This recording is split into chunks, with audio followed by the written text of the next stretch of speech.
Hey there, I'm Tommy McFly. Thank you for checking out Mix1073FM.com. Keyword Tommy. Here it is, the Adam Lambert interview in its entirety. Adam Lambert, welcome to the Tommy Show. Welcome to Washington. Thank you very much. How are you? I'm great. I'm just happy to be here. You got a lot of energy. You got to perform tonight. Yeah, caffeine helps. 5-hour Red Bull? 5-hour energies, the black ones, the ones with the double strength. The extra strength? Yeah, very helpful. You're a tough guy. Yeah, they're very helpful. So have you had a chance to do anything in Washington, or you just kind of roll up, roll out? I really would love if tour was one of those situations where you could go and explore, but there's people waiting outside and How they'll about follow, that? and I just load in for the day, do my thing, get into my routine. And how cool is that? Everywhere you go, there's a line. Everywhere you go. It's really great. Everything's been the tour has been sold out everywhere we've gone. I'm waiting for the other shoe to drop. I'm like, Exactly. What's the catch? You know what I mean? Your fans are the coolest I've ever met. I mean, they're so educated, they're so quick, and they're so passionate about you. Yeah. Why do you think that is? I'm not sure. I don't know. Maybe it's kind of the message and the idea behind the music. It's one of those things where I'm trying to put out a positive message. I'm trying to empower people, and maybe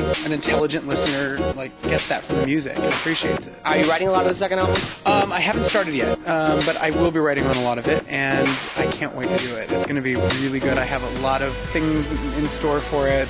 People have been talking about who I'm going to work with, and I can't give any of it away, unfortunately, but it's going to be great. In a perfect world, who would you want to work with? Well, I haven't collaborated with David Bowie yet, and that's like a dream. Apparently he's kind of, elusive right now, but if I can find him, I might go hunt him down. Track him down on Twitter. I might try. Get your Glam Nation to go out. By the way, is Lambert, is that an offensive term to you? No, not at all. No, I think it's endearing. Whenever I tweet Lambert, I get a million people that add it and retweet it and put it all over the place. I appreciate it. I think it's good. Where do you write? Do you have a writing spot, or does it just hit you when you write it down on a napkin? When I wrote stuff on this album, a lot of it happened in studio. I would just get with a producer. There was a guy that I wrote most of my songs with called Greg Wells, and we just sat down and would just kind of start writing ideas and throwing things out there, and it was just a collaboration. And we just kind of come together there. I'm not one to really hide away and scratch a bunch of stuff down. I think it's actually more effective to kind of work on the fly. You write about people. We just had Colby Calais in, and we were like, who was never told you about? And she was like, I'll tell you who never told you was about. Do people in your life inspire songs? Yeah, definitely. I try to write from what I know and what I've experienced, whether it be relationship stuff or maybe something that I've realized. I think that those are the two major themes that kind of surrounded most of my writing for this last album. It was things that I went through with intimacy, and then things that I wanted to help people with themselves, empowerment issues. How are you different? How are you the same? I'm the same.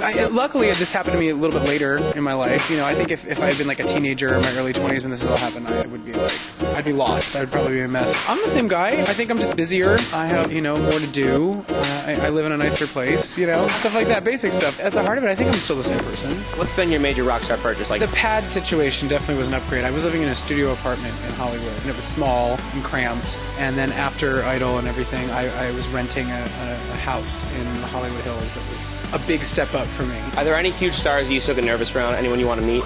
I try not to get nervous because I think the whole idea of fame in general is kind of an illusion. It's really all it really is a perception thing. I mean, those are people. They just happen to do something right along the way. I'm not afraid of you right now. Exactly. See, it's just natural.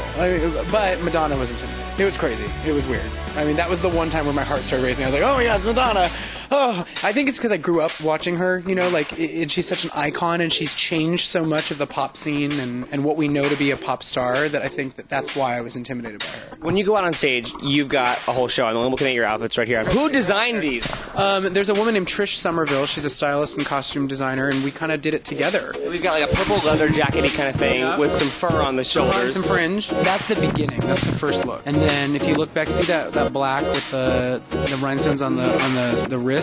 Yeah, that's snakeskin shininess. Those are the pants. Those are the pants that go with the first look. Of course they are. Yep. It has to be glam.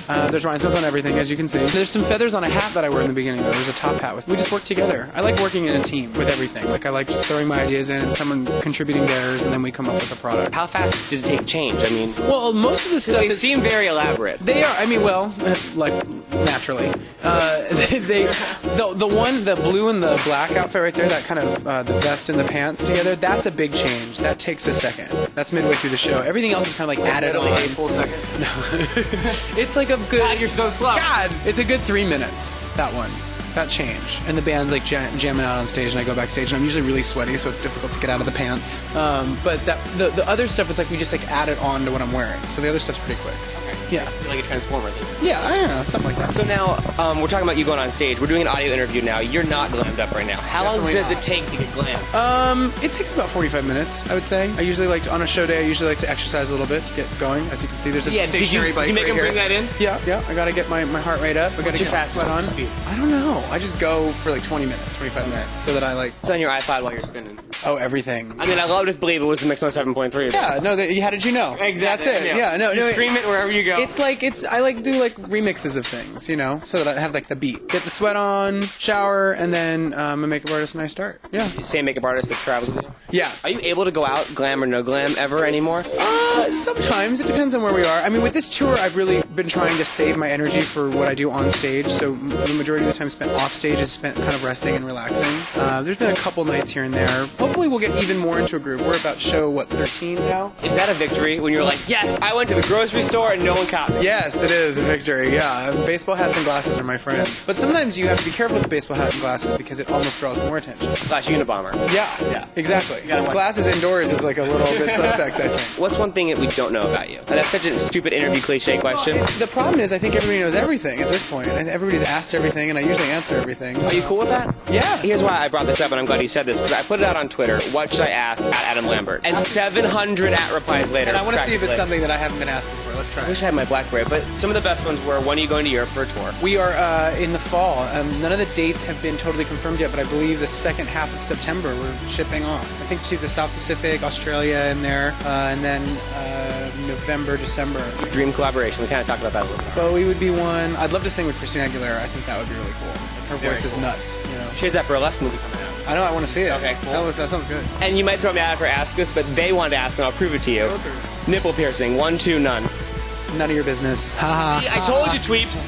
Exactly. And you just went on this whole big answer. I think it's more fun if everybody keeps wondering. You'll find out if you take my shirt off, which somebody might get to, you know, at some point here somewhere soon. I don't know, somewhere in one city. I'm not a serious investigative journalist, so I will not be doing that.